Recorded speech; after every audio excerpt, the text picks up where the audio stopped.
All right. So we have completed our first part. अब हमने यहाँ नेक्स्ट पार्ट में जाना है. नॉर्मली इस टिपिकली ना मोर और लेस सारी वेबसाइट्स में थोड़ा बहुत डिफरेंस के साथ वेबसाइट सेम ही होती है, उनका लेआउट या स्ट्रक्चर सेम ही होता है. नॉर्मली नेव बार के नीचे जो सेक्शन होता है ना, इसको हम कहते हैं, बाज लोग इसे स्लाइडर कहते हैं, बाज लोग इसे कैरोसेल कहते हैं, बाज लोग इसे हीरो इमेज कहते हैं, बहुत सारे नाम देते हैं. आपकी चॉइस, आप जो मर्जी नाम दे दें. ये जो वेबसाइट के टॉप पे नेव या मेन्यू से नीचे जो इमेज इस तरह से पूरी स्क्रीन वाइड लगा होता है, उसको हम नॉर्मली क्या बोलते हैं? Hero image. अच्छा, कुछ वेबसाइट्स में ना ये स्लाइड चल रही होती है. अगर लेट्स सपोज आप यहाँ पे दराज में जाएं, तो दराज की वेबसाइट में ये क्या चल रहा है? पूरा का पूरा स्लाइडर चल रहा है. कुछ वेबसाइट में ये सिंगल एक इमेज होता है, कुछ वेबसाइट में ये स्लाइडर होता है, कुछ वेबसाइट में होता ही नहीं है. ठीक. तो अगर मेरी अपनी कन्वेंशन है, ये नेसेसरी नहीं है कि जब ये स्लाइडर होगा ना, तो मैं इस सेक्शन को क्या नाम देता? स्लाइडर रैपर या स्लाइडर समथिंग. लेकिन इस केस में ये स्लाइडर नहीं है, ये सिंगल इमेज है, तो मैं इसे क्या बोलूंगा? Hero image. क्या बोलूंगा इसे? This is how the people name it. तो I will do that same. Otherwise आप कोई भी नाम दे सकते हैं, you are all free to do that. So मैं इसको यहाँ पे आऊंगा और अब देख लें, मेरा ये जो हेडर पार्ट है ना, ये हो गया कंप्लीट. मैं इस हेडर पार्ट को इंक्लूडिंग दैट कंटेनर यहां से कर दूंगा कोलैप्स, और कहां आ जाऊंगा? मेन एरिया के अंदर. ठीक. अच्छा, अब ये हीरो इमेज जरूरी नहीं है हर पेज पे मौजूद हो, यानी एक वेबसाइट पे मुख्तलिफ वेब पेजेस होते हैं. तो अगर तो ये हर पेज पे नहीं है, तो फिर आप इसको मेन एरिया से बाहर इसका सेपरेट सेक्शन बना लें. ठीक. और अगर ये हर पेज पे है, तो फिर आप बेशक इसको मेन एरिया के अंदर रख दें. ये सिर्फ डिफरेंट अप्रोचेज हैं. बाकी आप अंदर रखें या बाहर रखें, that makes no such significant difference at this moment. मैं इसको मेन एरिया के अंदर ही रख रहा हूं. ठीक. अब जब मैंने आपको ये कहा था कि मेन एरिया के अंदर सेक्शंस हैं बहुत सारे, ये सेक्शन 1 है, ये अलग सेक्शन है, ये अलग सेक्शन है, ये अलग सेक्शन है, ये अलग सेक्शन है, और नीचे फुटर है. अभी मैं उस पर गया ही नहीं ना, अभी मैं स्ट्रेटेजी बता रहा हूँ. मुझे आगे जाने दें, फिर मैं आपको बताऊंगा क्या है. यू आर राइट कि इमेज है, लेकिन इमेज भी किसी सेक्शन के अंदर है ना भाई. रैपर बनेगा तो उसके अंदर इमेज आएगा.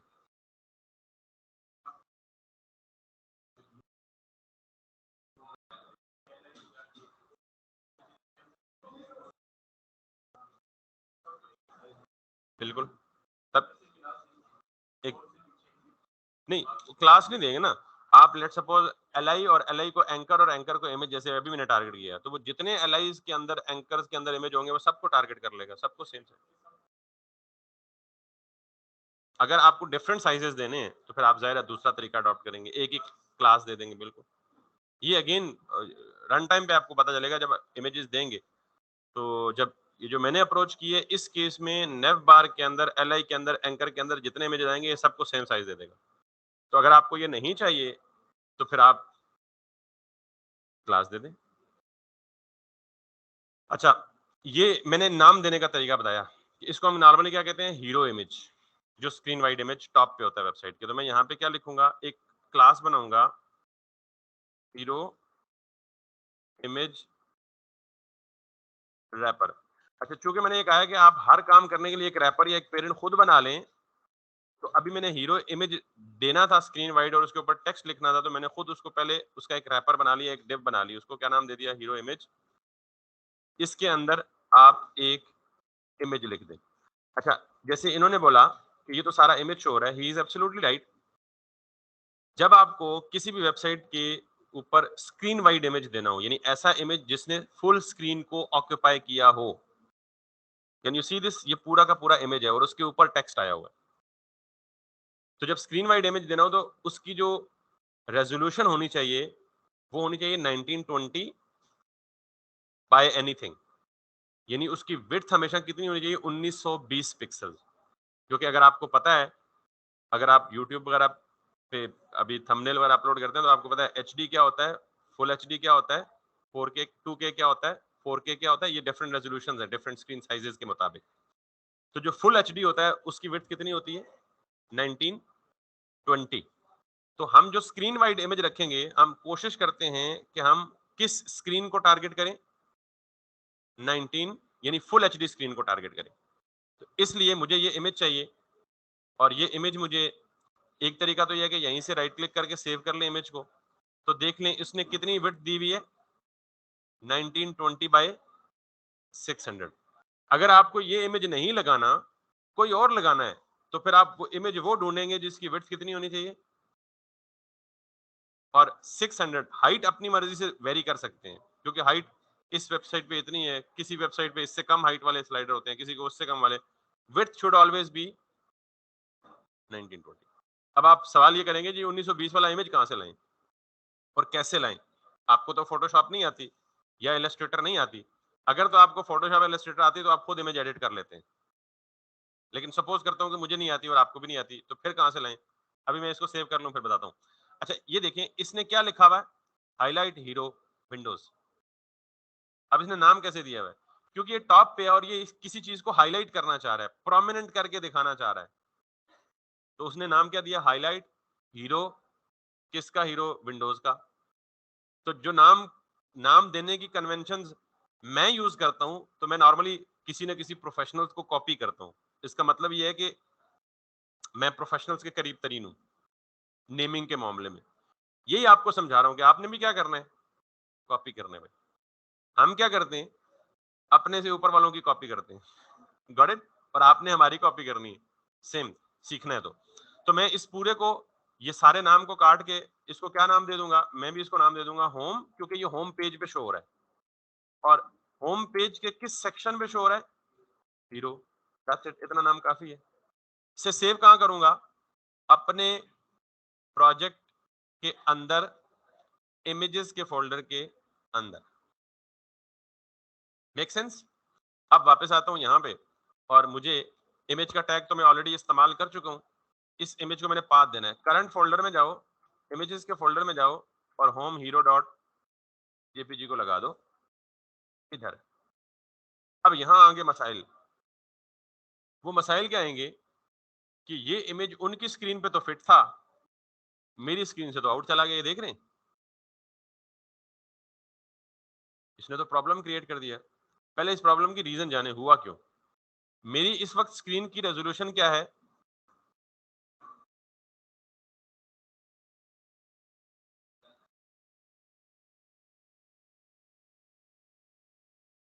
स्क्रीन की रेजोल्यूशन मेरी 1920 बाय 1080 है, लेकिन ये सिलेक्ट क्या हुआ है, 125% जूम होके शो हुआ है। ठीक, इस जूम यानी 125 की वजह से, क्योंकि मेरी स्क्रीन की रेजोल्यूशन कम हो गई, और इमेज किसके हिसाब से मैंने रखा हुआ है, फुल एचडी के हिसाब से रखा हुआ है, तो इसलिए it is going out of the screen.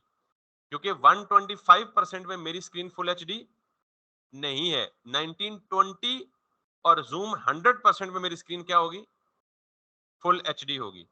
सो अगर मैं इसको यहां से चेंज करके 100% कर दूं और फिर यहां पे जाऊं, तो अब ये देख रहे हैं वो इमेज फिट हो गया, अब कहीं स्क्रॉल नहीं है। इसका मतलब ये जब स्क्रीन से बाहर इमेज जाता है तो किस वजह से जाता है, रेजोल्यूशन की वजह से।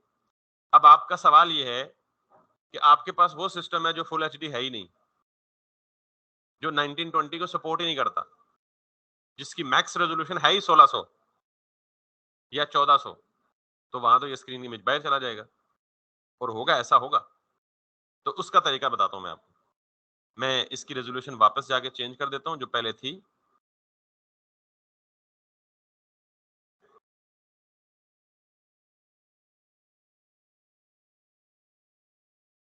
हो गया ना खराब? तो मैं आपको ऐसा तरीका बताता हूं कि जिस मर्जी रेजोल्यूशन पे हो ये बाहर नहीं जाएगा। तो मैं क्या कहता हूं, यहां जाता हूं, और अब मुझे ये इमेज का टैग सेलेक्ट करना है। तो मैं क्या कहूंगा, इसका पेरेंट पकड़ूंगा। आप हमेशा टारगेट करेंगे तो पेरेंट से करेंगे, और इसके अंदर इमेज। इसका फायदा क्या होगा कि ये किसी और इमेज को नहीं छेड़ेगा जाके। अदरवाइज अगर मैं सिर्फ इमेज को लिख दूं ना, तो ये पूरी स्क्रीन पे जितने इमेजेस हैं सारों को जाके रिसाइज कर देगा। पेरेंट लिखने का फायदा क्या है कि ये सिर्फ उसी इमेज को हिट करेगा जो इस पेरेंट के अंदर है, यहाँ तक कोई प्रॉब्लम तो नहीं है ना? अच्छा, अब मैं इसको साइज दूंगा विथ 100%, इसका 100%, पेरेंट का 100%। पेरेंट कौन है? इसका इसकी विड्थ कितनी है? 100%, क्योंकि ये ब्लॉक लेवल एलिमेंट है। और इसका 100% कितना होगा? जितनी व्यू पोर्ट की विड्थ होगी। बात समझ आ गई या नहीं आई? तो मेरा इमेज अपने पेरेंट का 100% होगा और पेरेंट व्यू पोर्ट का 100% होगा। तो इसका मतलब ये हुआ कि इवन इस रेजोल्यूशन पे भी, छोटी रेजोल्यूशन पे भी जो इमेज है वो क्या कर रहा है? 100% में कैद हो गया, उससे बाहर नहीं निकल रहा। ये बात समझ आ गई है? अब आप रेजोल्यूशन बढ़ाएंगे तब भी ऐसे ही, घटाएंगे तब भी ऐसे, जैसा मर्जी करें, it is not going to disturb. बात समझ आ गई है? तो अब कुछ थोड़ी सी शक्ल बनना शुरू हो गई है इसकी ना। अब अगला काम, ये अगला मार्का हमारा ये कि हमने इसके ऊपर टेक्स्ट लाना है, और वो, इसको हम कहते हैं लेयरिंग का कॉन्सेप्ट। यानी एक लेयर इमेज है और हमने दूसरी लेयर इसके ऊपर लानी है, और वो हमने अभी तक नहीं पढ़ी। वो होती है using a property, CSS property, जिसको हम कहते हैं पोजीशन। उसको मैं स्किप कर रहा हूँ फॉर द टाइम बिंग, थोड़ी सी वो लेवल अप की है। ये जितने पार्ट भी स्किप कर रहा हूँ, इस लेआउट को कंप्लीट करने से पहले वापस आके उनको बनाऊंगा, लेकिन फिलहाल मैं आपको सिर्फ इसका ढांचा सीधा करना दिखा रहा हूँ कि हम प्रॉपर लेआउट विद कंटेंट कैसे बनाते हैं। तो इसके ऊपर जो टेक्स्ट आना है उसमें क्या चीज इन्वॉल्व है? लेयरिंग। और लेयरिंग के लिए हमें किस चीज की सपोर्ट की जरूरत होगी? पोजीशन की, प्रॉपर्टी की। गालिबन आप थे जब जमीन बना रहा था तो उसमें मैंने अप्लाई की थी पोजीशन की प्रॉपर्टी, अभी नहीं बना रहा इंटेंशनली, ठीक है? लेकिन इसमें परेशान होने की जरूरत नहीं है, will come back to it. जब भी कोई इमेज आपको स्क्रीन वाइड लगाना है तो दो चीजों का ख्याल रखना है।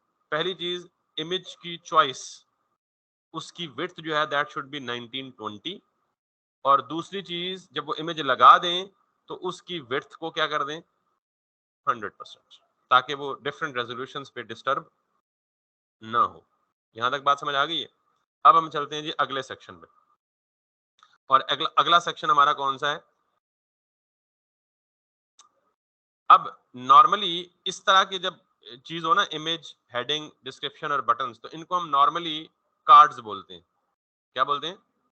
कार्ड्स बोलते हैं। इस तरह का जहां भी कहीं फॉर्मेट, यूट्यूब डिजाइन बनाते वक्त मैंने आपको ये नाम दिया था कि कार्ड्स देते हैं हम। तो अब 1 2 3 4, एक रो में कितने कार्ड्स आ रहे हैं? लेकिन आपको सिर्फ कितने बनाने हैं? एक। जब एक बन जाए तो उसको क्या करना है? कॉपी पेस्ट मारना। अब 4 कार्ड्स बनाने के लिए आपको 4 इमेजेस भी तो चाहिए ना। तो आप क्या करें, फिलहाल यहीं से राइट क्लिक करें, सेव इमेज करें। अक्सर आपको ना इमेजेस की एक्सटेंशन वेब पी मिलेगी। अच्छा, ये एक नई एक्सटेंशन है जो नॉर्मल मोस्ट कॉमन नहीं है। गूगल ने रेकमेंड किया कि आप वेबसाइट पे जो इमेजेस यूज करें उनकी एक्सटेंशन वेब पी होनी चाहिए। इस बहस में फिलहाल आपको नहीं पढ़ना, आप इस एक्सटेंशन को देखें बगैर इस इमेज को सेव कर लें और नाम क्या दे दें। अच्छा, फिर देखें इसने क्या नाम दिया है इसको? Content card. तो व्हाट आई डू इज, जो मैं बार बार बता चुका हूँ कि who am I suppose to copy? Professionals. इसलिए मेरे नाम मैच करते हैं किसके साथ? अब ये जिसने माइक्रोसॉफ्ट की वेबसाइट बनाई है वो जाहिर है प्रोफेशनल ही होगा हाईली, तो मेरे नाम उसके साथ मैच करें तो मतलब आई एम कॉपिंग देम। तो मैं इसको क्या बोलूं? अच्छा, content card is a good name, तो मैं इसको यही रखता हूं। अब क्योंकि कंटेंट कार्ड बहुत सारे हैं तो मैं इसको नाम दे देता हूं कंटेंट कार्ड, ताकि जब दूसरा इमेज लूं तो content card 2, content card 3, content card 4। अब ये इसी फोल्डर में मुझे सेव करने हैं, वेब 223/images, और मैं इसको सेव कर दूं। अभी एक साथ सारों को सेव कर लेता हूं, इसको भी जाऊंगा। और अच्छा, इसकी एक्सटेंशन डिफरेंट है। अब माइक्रोसॉफ्ट वाले बादशाह हैं, जाहिर है वो हम उन्हें कुछ कह तो नहीं सकते, सीधे मतलब फॉलो कर रहे हैं ना उनको। तो इसकी एक्सटेंशन कोई और है। तो आई डोंट नो ये एक्सटेंशन वेब पी का तो मुझे पता है ब्राउजर में सपोर्टेड है, ये भी सपोर्टेड होनी चाहिए। हम इसे सेव कर लेते हैं, अगर ये सपोर्ट ना हुई तो हम फिर इसका स्क्रीनशॉट ले लेंगे, जो आपने सजेस्ट किया था शुरू में तरीके हमारे पास बहुत है। ठीक है, हम इसको क्या बोले, कंटेंट कार्ड 2 और इसी फोल्डर में सेव करें। फिर इस पे जाएं, ये वेबपी है, इसको भी क्या कह लें, कंटेंट कार्ड 3 और इस पे सेव करें। 3 ठीक है, एक में मसला है, तो वो देख लेंगे, अगर एक शो ना हुई तो हम उसका कोई अल्टरनेट निकाल लेंगे। अब अच्छा, वेबसाइट डिजाइन में ना सबसे इंपॉर्टेंट पार्ट होता है कि ये जो चीजें चाहिए होती है ना, इमेजेस, फोल्डर्स, सॉरी आइकन्स या इस तरह की, इनको हम कहते हैं एसेट्स। इनको हम क्या कहते हैं? तो कोशिश किया करें कि जब वेबसाइट बनाएं तो सबसे पहले आप वेबसाइट के लिए रिक्वायर्ड तमाम एसेट्स कलेक्ट कर लें, जैसे मैंने किया है। इन कार्ड्स को डिजाइन करने से पहले मुझे पता है बीच में इमेजेस की जरूरत पड़ेगी, तो पहले मैंने सारे इमेजेस बना के रख ली। ठीक, अब मुझे ये कार्ड बनाना है, इसके लिए प्लानिंग देखें जरा। मुझे, चूंकि मुझे इसकी शक्ल देख के लग रहा है कि मुझे फ्लेक्स देना है पेरेंट को, शक्ल देख के महसूस हो रहा है ना, लेआउट में इतनी तो प्रैक्टिस हो जानी चाहिए, क्योंकि इसीलिए प्रैक्टिस। अब ये इसका मतलब है, ये रेड, आउटर रेड जो है ये क्या शो कर रहा है, पेरेंट। अब मुझे आप सजेस्ट करें इसके पेरेंट को क्या नाम देना चाहिए।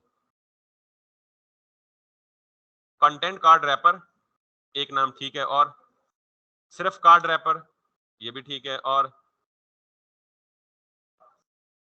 कार्ड सेक्शन ये भी ठीक है, और कार्ड एरिया ये भी ठीक है, बिल्कुल, वेरी गुड। अच्छा, मैं जरा डिफरेंट नाम दूंगा अभी इन सारों से, ये सारे ठीक है। मैं नाम इसी सेक्शन के अंदर मौजूद इंफॉर्मेशन से डिड्यूस करूंगा। कैसे, देखें, माइक्रोसॉफ्ट 365 के, अगर आपको नहीं पता तो ये Office, Word, Excel, PowerPoint, ये सारे प्रोडक्ट्स माइक्रोसॉफ्ट 365 सूट कहलाता है। ये माइक्रोसॉफ्ट का एक प्रोडक्ट है। माइक्रोसॉफ्ट एज क्या है, ये ब्राउजर है जो माइक्रोसॉफ्ट ने बनाया हुआ है, ये भी क्या है, माइक्रोसॉफ्ट का एक प्रोडक्ट है। माइक्रोसॉफ्ट वन ड्राइव क्या है, आपको पता है, इंटरनेट आई ड्राइव या क्लाउड पे जो स्टोरेज की फैसिलिटी माइक्रोसॉफ्ट देता है, उसके प्रोडक्ट का नाम है वन ड्राइव। और वन नोट क्या है, ये नोटबुक्स वगैरह की मैनेजमेंट और ऑर्गेनाइजेशन के लिए वन नोट, ये भी माइक्रोसॉफ्ट का क्या है, एक प्रोडक्ट है। अब जरा बताएं क्या नाम देना चाहिए। MS for Microsoft hyphen products hyphen wrapper, Microsoft products wrapper. आप सारों ने सही नाम दिए, लेकिन अगर मैं सिर्फ लिखता कार्ड रैपर तो मसला क्या था, नीचे इसी तरह का सेक्शन एक और भी बना हुआ है, उसको फिर क्या नाम देता। दो नाम सेम तो नहीं हो सकते, कार्ड रैपर, कार्ड हो भी सकते हैं, लेकिन it's just my way of thinking. अगर कार्ड सेक्शन देता तो नीचे भी एग्जैक्टली इसी तरह का सेक्शन मौजूद है, तो मे बी हमारा नाम सेम हो सकता, लेकिन may be slightly style different हो सकते थे, तो हम नाम उनको क्या देना पड़ता, डिफरेंट देना पड़ता। इसलिए मेरी कोशिश होती है कि नाम देते वक्त मैं इसी सेक्शन के अंदर से नाम निकालूं। जैसे मैं अक्सर आपको ना बड़ी रफ सी एग्जांपल देता होता हूँ कि जब आपके घर में कोई न्यूली बॉर्न बेबी होता है तो हमारी सबसे पहले कोशिश क्या होती है, ਇਹਦਾ ਨਾਂ ਉਹ रखिए ਜਿਹੜਾ अब्बे ਦੇ ਨਾਂ ਨਾਲ मिलता जुलता होवे। Got it? हालांकि कोई जरूरी तो नहीं होता कि यार अब्बे के नाम के साथ मिलाना ही है, नाम तो नाम होता है, कुछ भी हो सकता है। बहरहाल हमारी कोशिश ये होती है कि हम नाम भी। अच्छा, अब अगली प्लानिंग क्या है, पहले तो मैं रैपर बना लूं ना, फिर उसके अंदर क्या बनाऊंगा, एक कंटेंट कार्ड, दूसरा कंटेंट कार्ड, और इसे कंटेंट कार्ड के बजाय मुझे क्या नाम देना चाहिए, MS प्रोडक्ट कार्ड, क्योंकि एक कार्ड क्या शो कर रहा है, एक प्रोडक्ट, दूसरा कार्ड भी product. Let's see, let's come back here, और यहां पे आके, यहां पे ये सेक्शन एंड हो गया हीरो वाला, इसके नीचे मैं नाम देता हूं MS for Microsoft, got it, PRODUCTS products card wrapper. शुरू में अगर नाम थोड़े से लंबे भी हो जाए कोई मसला नहीं, डिस्क्रिप्टिव होने चाहिए, कोई दूसरा बंदा पढ़े आपके नाम तो उसको पता लग जाए क्या कह रहा है। ये रैपर बन गया। इसके अंदर मुझे चाहिए क्या, रैपर के अंदर अगर मैं जाऊं तो इसको क्या नाम दूंगा, कंटेंट कार्ड दे सकता हूं या प्रोडक्ट कार्ड दे सकता हूं। ठीक है, तो मैं क्या दूंगा, MS प्रोडक्ट कार्ड मसला समझ आ गया ना? अब मैं आगे नहीं जाऊंगा, सिर्फ इस एक कार्ड को पूरा करूंगा और जब ये पूरा हो जाएगा एग्जैक्टली मेरी मर्जी के मुताबिक तो इसको कॉपी पेस्ट कर लूंगा। ठीक है? अच्छा, इसके अंदर मुझे क्या चाहिए देखें, इमेज, हेडिंग, पैराग्राफ और 2 एंकर टैग्स। बिल्कुल इसी को फॉलो करें। इमेज, H2 H3 हेडिंग, और हेडिंग में टेक्स्ट लिख दें, फॉर एग्जांपल कुछ भी, पहला टेक्स्ट या Microsoft 365।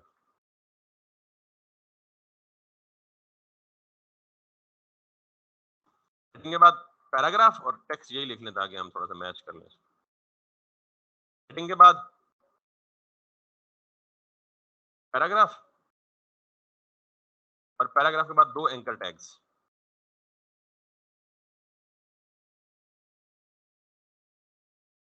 For 1 person, for up to 6 people.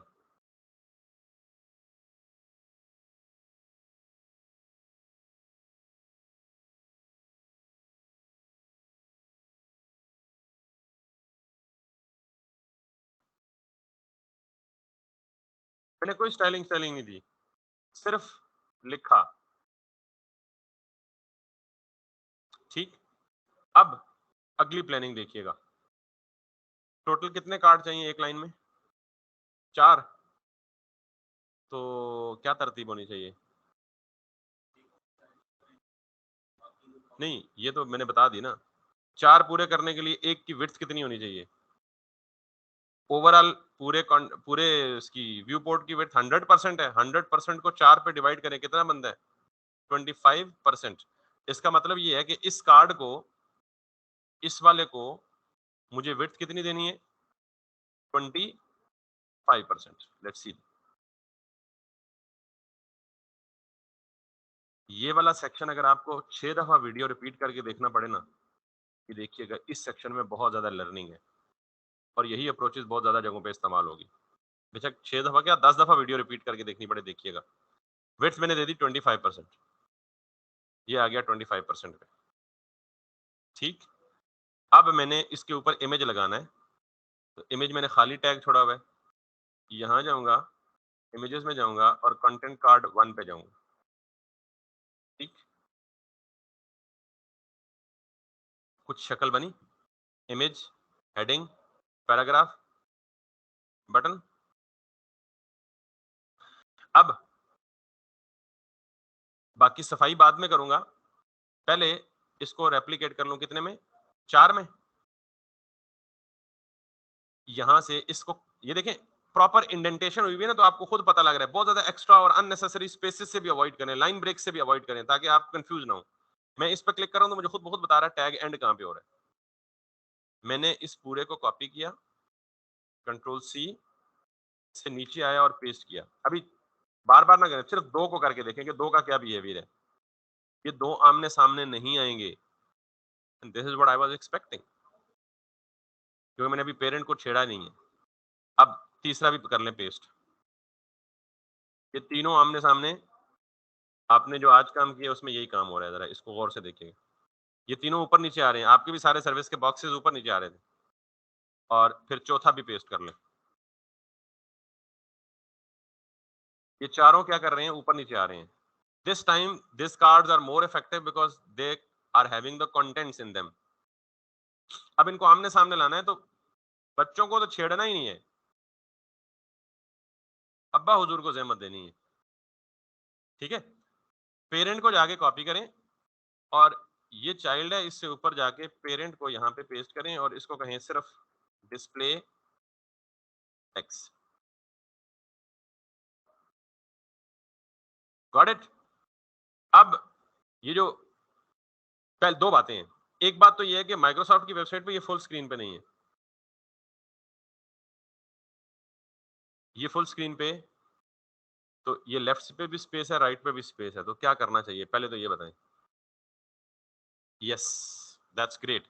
हमने कंटेनर पहले से बनाया हुआ है।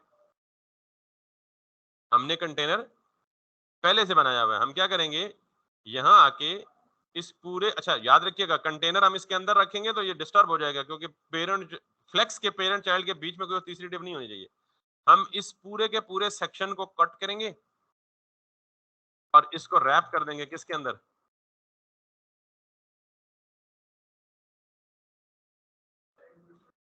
पेरेंट भी उसमें आएंगे। अब अगर यहाँ आए वापस, ये देखिएगा साइड रैपर किधर गया था, हेडर का तो इससे ताल्लुक नहीं है, ये तो उससे इंडिपेंडेंट है। नहीं मुझे तो नहीं याद मैंने कहा क्या किया था, कंटेनर बाहर है और हेडर अंदर है। साइट रैपर तो बेसिकली ओवरऑल पूरी साइट को कंटेन कर रहा है ना, दैट इज डिफरेंट। यस,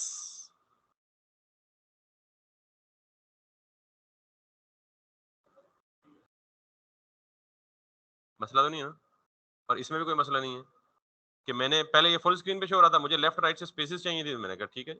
अब ये जो जितने कार्ड्स हैं इनकी आपस में भी लेफ्ट राइट पे स्पेसिंग है, तो ये तो फ्लेक्स के जो चिल्ड्रन है उनकी आपस में स्पेसिंग है ना। तो मैं क्या कहूंगा, चिल्ड्रन का नाम क्या है, एमएस प्रोडक्ट्स कार्ड, सॉरी हाँ कार्ड, एमएस प्रोडक्ट कार्ड, ये ऑलरेडी सेलेक्ट हुआ है एमएस प्रोडक्ट कार्ड। इसको मैं जाके दूंगा मार्जिन।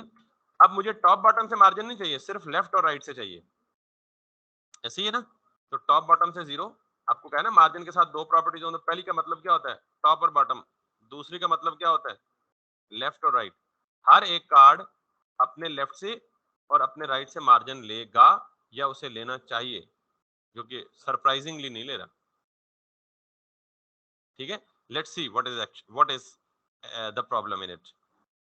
पहले मैं सिर्फ मार्जिन दे के देखता हूँ, margin 6 pixels MS product card, मतलब ये हुआ कि कुछ ना कुछ हम गड़बड़ कर रहे हैं कहीं ना कहीं। यहां तक तो क्लियर है ना। इसका हल क्या है, जब आपको ना पता लग रहा हो या जब आपका एक्सपेक्टेड बिहेवियर जो आप सोच रहे हैं वो इंप्लीमेंट ना हो रहा हो, तो आप राइट क्लिक करें और इसको क्या कर लें, इंस्पेक्ट। इंस्पेक्ट करके यहाँ पे ये आपका क्या है, एक एमएस कार्ड, और ये आपका क्या है ओवरऑल, किधर गया, ये ओवरऑल कार्ड पेरेंट। अच्छा, मुझे रीजन समझ आ गई। ये रीजन मुझे कभी भी कोड से समझ ना आती, और आप भी हमेशा, ये अच्छा हुआ रीजन समझ आ गई और प्रॉब्लम भी आ गया, ये आप भी हमेशा याद रखिए, जब आपको कहीं समझ आए तो आप किसकी हेल्प लेंगे, इंस्पेक्टर की। जरा देखिएगा गौर से, ये मेरा क्या है, रैपर है ना, इस रैपर के एक्सट्रीम राइट साइड पे देखिए इमेज बाहर जा रहा है। हालांकि इफ आई कैन, लाइन जो है इसका मतलब जो कार्ड की विड्थ है वो यहां खत्म हो रही है, और जो इसके अंदर इमेज है वो कंटेनर से बाहर जा रहा है। इसका मतलब मसला मेरे फ्लेक्स में नहीं है, मसला इमेज के साइज में है। जैसे अभी शुरू में जब मैंने ऊपर हीरो वाला इमेज ऐड किया था ना, तो वो ब्राउजर के व्यू पोर्ट से भी बाहर जा रहा था। क्यों? क्योंकि पेरेंट का साइज है 25%, और जो इमेज की विड्थ है वो उस 25% को एक्सीड करके पेरेंट को क्रॉस कर रही है। सादा अल्फाज में अपनी हद से बाहर जा रही है। सिंपली क्या करें, ये मसला वो है, पता लग गया कहां मसाइल है। मसाइल इस इमेज, सॉरी ये तो हीरो रैपर इमेज है ना, एमएस प्रोडक्ट कार्ड के अंदर जो इमेज है उसकी वजह से मसला है। सो मैं यहां पे इसे कॉपी करूंगा, बल्कि ये कॉपीड है ऑलरेडी, एमएस प्रोडक्ट कार्ड, इसी को कॉपी कर लूंगा और इसके अंदर जो इमेज है उसको जाके विड्थ क्या दूंगा, 100%। अब जरा गौर से देखिएगा, कार्ड की अपनी विड्थ कितनी है, 25%। कार्ड के अंदर जो इमेज है मैं उसको क्या दे रहा हूँ, 100%। तो ये किसका 100% लेगा, 100% ऑफ इट्स ऑन पेरेंट। तो 100% ऑफ इट्स ऑन पेरेंट कितना होगा, 25%। यानी जिस रैपर के अंदर जो इमेज होगा उसको 100% देंगे तो वो अपने पेरेंट का 100% लेगा। तो इसका पेरेंट है ही 25%, तो इमेज का 100% मीन्स 25% ऑफ इट्स पेरेंट। अब अगर आप देंगे, डन। अब इमेज अपनी हद में और औकात में आ गया।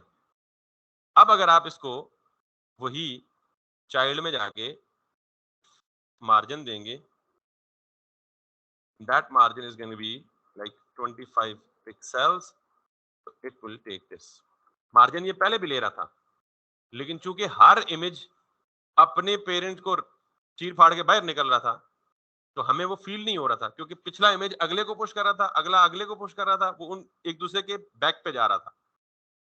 सेम इमेज होने की वजह से हमें अंदाजा नहीं हो रहा था। तो ये अंदाजा किसने दिया हमें? Inspect is important. I will just be taking 2 minutes.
तो दैट्स इट। मेरे ख्याल में आज हम उस लेआउट के करीब है। अब आप इमेजेस चेंज कर लें।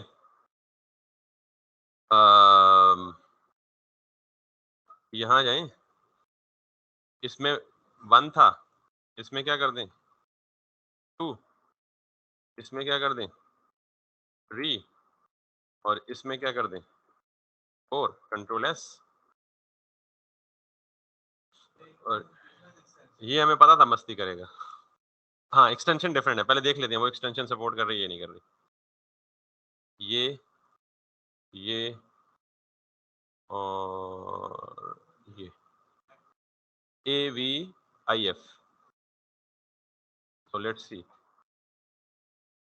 AVIF।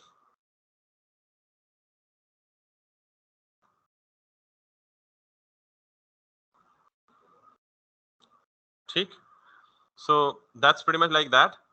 importantly मैंने जो आपको वहां पे सूत्र लगा के बताया था ना,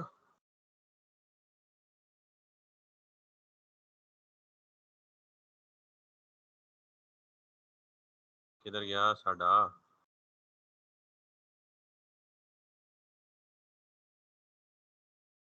यार ये एक्सटेंशन काम ही नहीं कर रही, पता नहीं क्या भला है ये। एनीवेज ये देख लें, ये इसकी अलाइनमेंट देख लें और इसकी अलाइनमेंट देख लें। और इसके अलाइनमेंट देख लें और इसके अलाइनमेंट देख लें। हमने एक ही कंटेनर बनाया और इसी को बार-बार रीयूज़ करेंगे। जिस चीज़ को भी सेंटर में लाना होगा, हम उसी कंटेनर को यूज़ करके उसे सेंटर में लाएँगे। इससे नीचे वाले सेक्शंस भी सारे हम कंटिन्यू करेंगे फ्रॉम मंडे। कल जुम्मा है ना? तो obviously we will continue from Monday. लेकिन मंडे को मैं क्लास तब स्टार्ट करूँगा जब आप यहाँ तक होंगे मेरे साथ। Otherwise I am sorry to say आप यहाँ आएँगे और यहाँ से खाली जाएँगे बगैर क्लास के। ठीक है? ये सख्ती मेरे ख्याल